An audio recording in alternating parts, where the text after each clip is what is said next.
Baik, selamat pagi, selamat siang, dan selamat malam kepada Bapak Ibu semuanya. Sebelumnya izinkan saya memperkenalkan diri, nama saya Muhammad Najul Hoir. Saya adalah mahasiswa dari BINUS Online Learning di jurusan Computer Science dengan NIM 270247526. Pada kesempatan kali ini, saya akan mempresentasikan hasil proyek kami yang berjudul Dampak Perubahan Iklim Terhadap Kesehatan Masyarakat Indonesia dalam memenuhi tugas karakter building kewarganegaraan. Mungkin kita langsung saja. Nah, pada kesempatan ini akan ada beberapa topik utama yang akan saya bahas. Yang pertama latar belakang masalah, yang kedua rumusan masalah, yang ketiga hasil observasi, yang keempat yaitu solusi, yang kelima refleksi pribadi, dan yang keenam adalah kesimpulan. Nah, langsung saja untuk latar belakang masalah.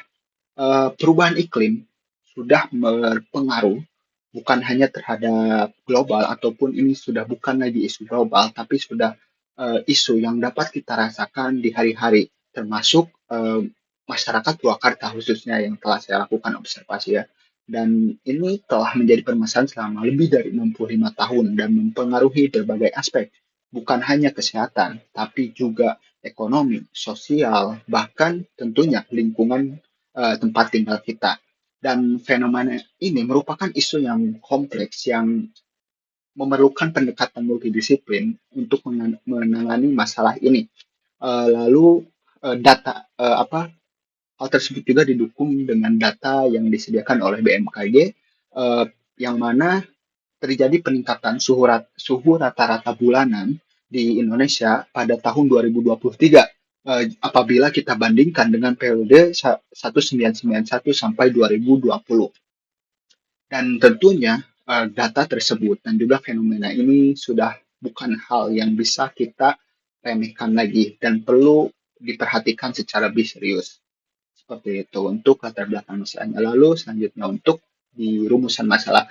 Nah, pada proyek ini ada beberapa pertanyaan utama yang kita ajukan. Yang pertama, apa penyebab utama perubahan iklim? Yang kedua, bagaimana perubahan iklim dapat terjadi? Dan yang ketiga, bagaimana perubahan iklim mempengaruhi kesehatan secara langsung ataupun tidak langsung? Dan lalu yang keempat, apa solusi yang dapat diterapkan untuk meminimalkan dampak perubahan iklim terhadap kesehatan? Lalu untuk di slide nomor 4, yaitu hasil temuan di lapangan.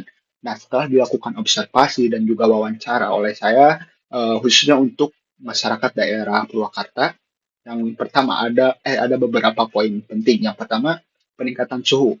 Nah, hasil wawancara mengatakan bahwa eh, beberapa beberapa orang mengatakan terjadi peningkatan suhu. Bahkan di pagi dan malam hari, suhu masih terasa sangat panas. Yang kedua, penurunan curah hujan. Nah, hujan ini menjadi lebih sedikit dan kalaupun terjadi itu hanya sebentar saja.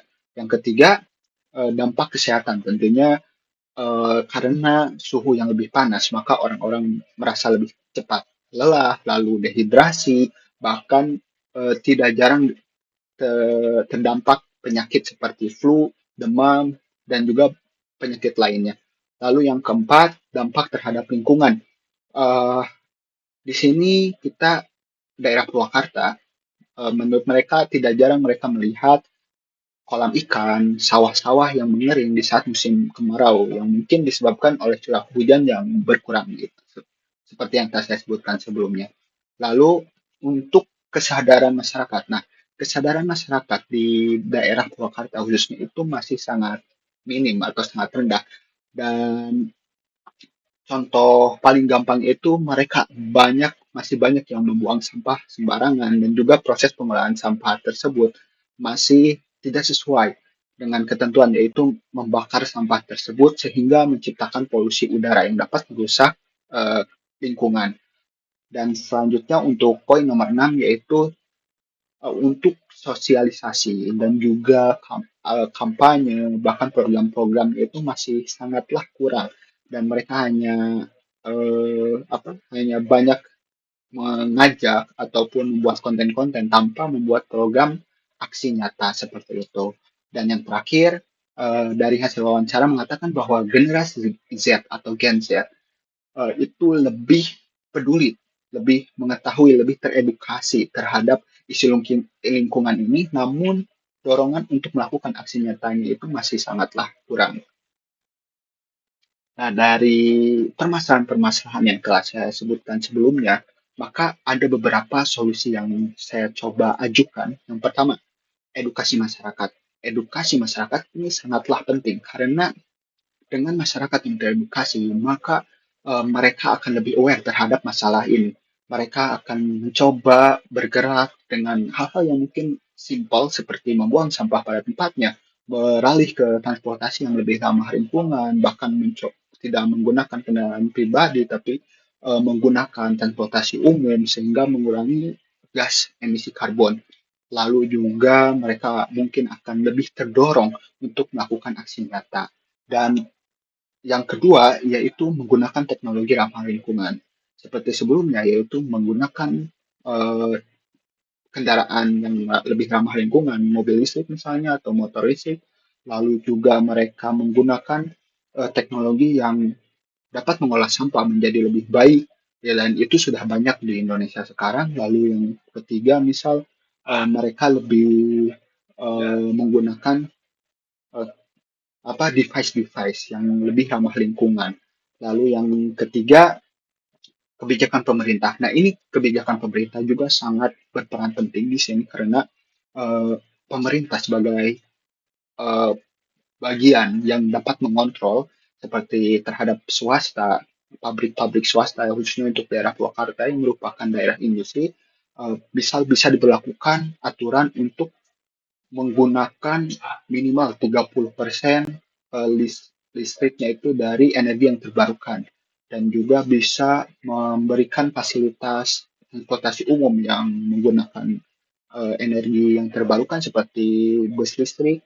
Dan yang terakhir, ini last but not least, yang paling penting menurut saya yaitu kolaborasi lintas sektor. Kita tidak bisa hanya bergantung terhadap pemerintah, dan juga pemerintah juga tidak bisa terus menekan masyarakat untuk lebih peduli terhadap lingkungan. Jadi semua eh, anggota ini harus saling berkolaborasi, bahkan untuk eh, seperti relawan-relawan ataupun ya relawan komunitas pecinta lingkungan atau penjaga lingkungan itu bisa saling berkolaborasi sehingga eh, kampanye-kampanye, program-program itu dapat terrealisasi dan menjangkau masyarakat yang lebih luas seperti itu. Dan dari hasil wawancara, observasi, ada beberapa pelajaran yang dapat saya ambil. Yang pertama, saya semakin sadar bahwa perubahan iklim adalah masalah nyata yang mempengaruhi banyak aspek di kehidupan kita yang perlu kita tangani sedini mungkin, sebaik mungkin, dan sudah bukan masalah yang uh, bisa disepelekan lagi. Lalu yang kedua, saya juga belajar untuk beradaptasi terhadap perubahan iklim. Kita manusia, masyarakat Indonesia, masyarakat Purwakarta perlu lebih aware terhadap masalah ini, beradaptasi dengan menjadi lebih baik lagi, mengelola sampah lebih baik, menggunakan transportasi, device-device teknologi menjadi lebih bijak lagi, dan lain sebagainya. Lalu yang ketiga, saya juga menyadari pentingnya kolaborasi antara individu, pemerintah dan juga komunitas sehingga kampanye, edukasi dan juga program-programnya itu dapat terrealisasi dengan baik. Lalu yang keempat, untuk pribadi saya, proyek ini membantu saya untuk meningkatkan kesadaran diri, pemahaman, beradaptasi dan juga keterampilan dalam berkolaborasi terhadap misalnya kepada masyarakat Purwakarta dan melakukan wawancara termasuk juga komunikasi ya. Lalu kolaborasi dengan tim saya yaitu di kelompok saya bagaimana pembagian tugas, bagaimana menulis laporan yang lebih baik seperti itu dan bagaimana juga merancang solusi-solusi yang dapat diterapkan untuk menghadapi isu global yang sedang dibahas oleh kita ini. Lalu untuk slide terakhir yaitu mengenai kesimpulan.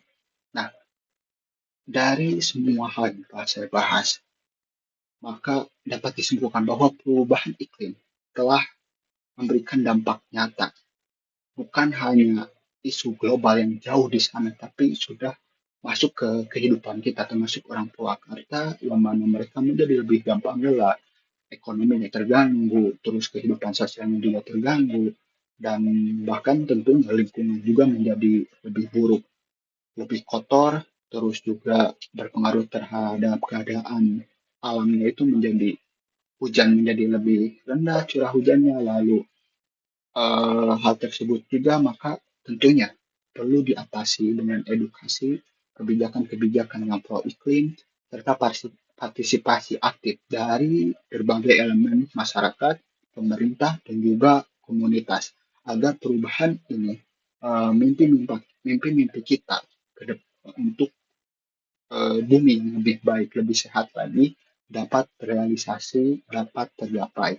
Seperti itu. Mungkin sekian untuk kesimpulan.